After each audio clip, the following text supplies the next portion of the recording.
10 minute में delivery का दावा, हड़ताल और सरकार के दखल के बाद फैसला। जेप्टो स्विगी भी टाइम लिमिट हटाएंगे। ब्लिंकिट जैसी क्विक कॉमर्स कंपनियों ने अब 10 मिनट में डिलीवरी का दावा हटा दिया है। यह बदलाव डिलीवरी बॉयज की हड़ताल और सरकार की दखल के बाद आया है। सरकार के साथ हुई बैठक में ब्लिंकिट के अलावा स्विगी और जेप्टो ने भी भरोसा दिया है कि वे अब ग्राहकों से समय सीमा का वादा करने वाले विज्ञापन नहीं करेंगे। जम्मू कश्मीर में एलओसी के पास दिखे संदिग्ध पाकिस्तानी ड्रोन, सेना ने फायरिंग की तो पीओके की ओर भागे। 3 दिन में दूसरा मामला। जम्मू कश्मीर के राजौरी जिले में मंगलवार शाम एलओसी के पास 2 बार संदिग्ध पाकिस्तानी ड्रोन देखे गए। भारतीय सेना ने फायरिंग कर दी। सेना के सूत्रों के मुताबिक यह ड्रोन नियमित निगरानी के दौरान मंडराते हुए नजर आए। फायरिंग के बाद ड्रोन पाकिस्तान अधिकृत कश्मीर पीओके की ओर लौट गए।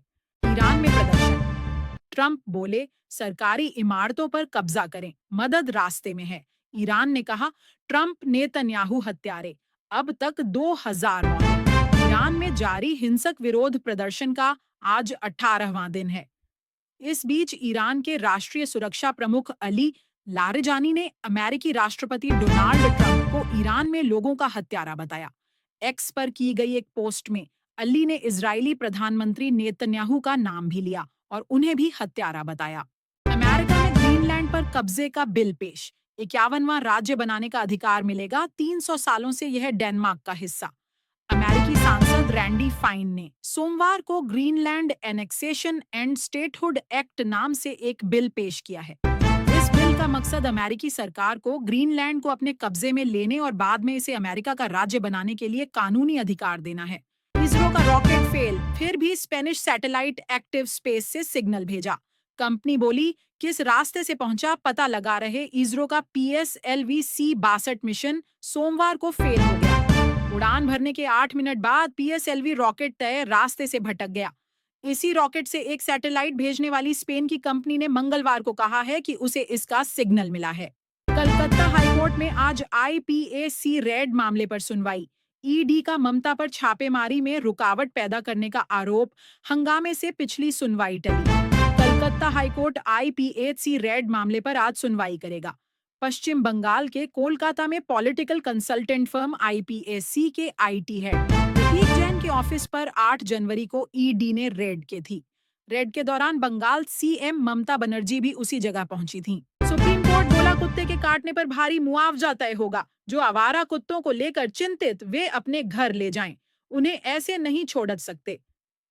सुप्रीम कोर्ट ने मंगलवार को आवारा कुत्तों के हमलों पर सख्त टिप्पणी की। अदालत ने कहा बच्चों या बुजुर्गों को कुत्तों के काटने, चोट लगने या मौत के हर मामले में हम राज्य सरकारों से भारी मुआवजा दिलवाएंगे, क्योंकि उन्होंने पिछले 5 सालों में नियमों को लागू करने के लिए कुछ नहीं किया। अहमदाबाद में पतंगबाजी के लिए छतों का किराया 1.5 लाख, पतंगे, खाना पीना भी 7। जितनी ज्यादा ऊंची छत उतना ज्यादा किराया। मकर संक्रांति पर अहमदाबाद में टेरेस टूरिज्म के ट्रेंड में तेजी आई है। इस साल भी अहमदाबाद के पोल खाड़ियां और रायपुर इलाकों में सभी ऊंची छतें बुक हो चुकी हैं।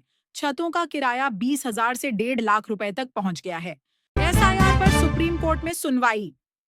चुनाव आयोग बोला ये सिर्फ नागरिकता वेरीफाई करने के लिए, इससे देश से बाहर नहीं निकाला जाता। सुप्रीम कोर्ट में मंगलवार को चुनाव आयोग के स्पेशल इंटेंसिव रिवीजन SIR को चुनौती देने वाली याचिकाओं पर सुनवाई हुई।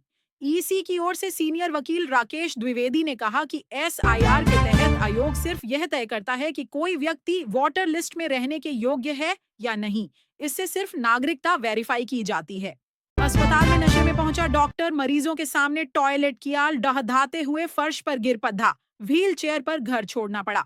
टोंक के सबसे बड़े सरकारी हॉस्पिटल में सोमवार रात शर्मसार कर देने वाला मामला सामने आया है। सीनियर मेडिकल ऑफिसर रात को नशे में हॉस्पिटल पहुंचा, वार्ड में मरीजों के सामने ही टॉयलेट कर दिया। इसके बाद लड़खड़ाते हुए वहीं गिर पड़ा। रूसी तेल खरीदने में भारत तीसरे नंबर पर खिसका। दिसंबर में रिलायंस और सरकारी कंपनियों ने 29% कम खरीदा। तुर्की बना दूसरा बड़ा ग्राहक। रूसी फॉसिल फ्यूल खरीदने के मामले में भारत अब दूसरे से तीसरे स्थान पर आ गया है। दिसंबर 2025 में रिलायंस इंडस्ट्रीज और सरकारी रिफाइनरियों के रूसी कच्चे तेल के आयात में कटौती के बाद यह बदलाव आया है। कोयला, कच्चा तेल जैसे प्राकृतिक ईंधन, जो करोड़ों साल पहले जमीन के नीचे दबे पौधों और जानवरों के अवशेषों से बने हैं। उन्हें फॉसिल फ्यूल कहा जाता है। दिल्ली में तापमान 3 डिग्री सेल्सियस, यूपी में 2.1 डिग्री सेल्सियस दर्ज, बिजनौर में कोहरे में बस पलटी, 38 घायल। राजस्थान के 10 शहरों में तापमान 5 डिग्री सेल्सियस से नीचे। पहाड़ों में बर्फबारी के कारण यूपी में कड़ाके की ठंड पड़ रही है। यहाँ सीजन का सबसे कम तापमान दर्ज किया गया। मंगलवार को मुजफ्फरनगर 2.1 डिग्री सेल्सियस तापमान के साथ सबसे ठंडा रहा। बरेली, बिजनौर समेत 23 जिलों में घना कोहरा छाया रहा। चांदी 2 दिन में 20,000 रुपये बढ़कर 2.63 लाख रुपए प्रति किलोग्राम हुई। सोना 1.40 लाख रुपए प्रति 10 ग्राम बिक रहा। दोनों लगातार दूसरे दिन ऑल टाइम हाई पर। सोने चांदी के दाम आज 14 जनवरी को लगातार दूसरे दिन ऑल टाइम हाई पर पहुंच गए। India Boolean and jewellers association के अनुसार 1 किलो चांदी की कीमत 6,256 रुपए बढ़कर 2,63,032 रुपए हो गई है।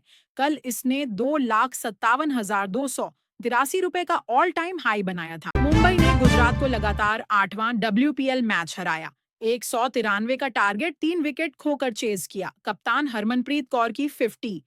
मुंबई इंडियंस ने गुजरात टाइटंस को विमेंस प्रीमियर लीग में लगातार 8वां मैच हरा दिया। चौथे सीजन में गुजरात को पहली ही हार मिली। मंगलवार को DY पाटिल स्टेडियम में मुंबई ने बॉलिंग चुनी। गुजरात ने 5 विकेट खोकर 192 रन बनाए। MI ने 19.2 ओवर में 3 विकेट के नुकसान पर टारगेट हासिल कर लिया। India versus New Zealand second ODI। Bharat New Zealand के बीच दूसरा वनडे आज। पिच और मौसम को लेकर आई बड़ी अपडेट। भारत और न्यूजीलैंड के बीच 3 मैचों की वनडे सीरीज का रोमांच अब राजकोट पहुंच चुका है। वडोदरा में जीत दर्ज कर सीरीज में 1-0 की बढ़त बना चुकी टीम इंडिया बुधवार को निरंजन शाह स्टेडियम में सीरीज फतह के इरादे से उतरेगी। मैच से पहले राजकोट की पिच और मौसम का मिजाज कैसा रहेगा, यह जानना खिलाड़ियों और फैंस दोनों के लिए बेहद जरूरी है।